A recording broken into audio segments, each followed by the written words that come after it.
Let's solve Leetcode problem 79, which is word search. Given an m by n grid of characters board and a string word, return true if the word exists in the grid.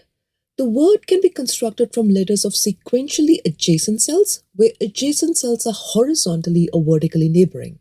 The same letter cell may not be used more than once.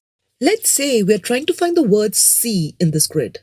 We need to find the first letter S, so we go cell by cell until we spot one. And here is the first S. We keep track of the letter we are trying to search for with the variable called index initialized to 0. From this cell, we kick off a depth first search in all three directions to look for the next letter E at index 1. In our depth first search, if the index is equal to the length of the word minus 1, that means we have matched the entire word and we return true. Before moving in any direction, we add the current cell to the visited set since it cannot be reused.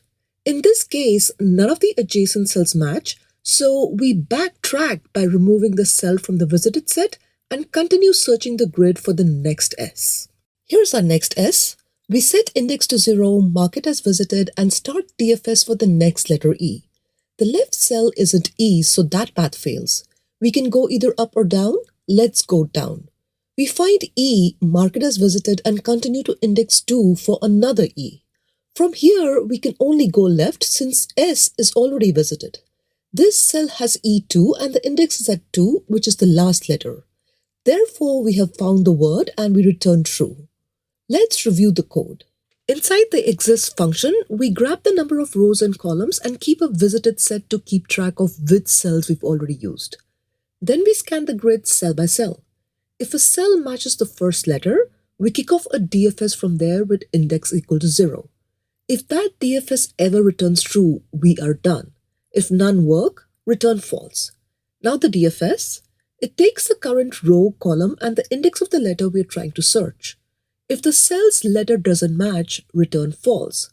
If we have matched the whole word, return true. Otherwise, we mark the current cell as visited, check all valid neighbors, and for each unvisited neighbor, we call DFS with index plus 1.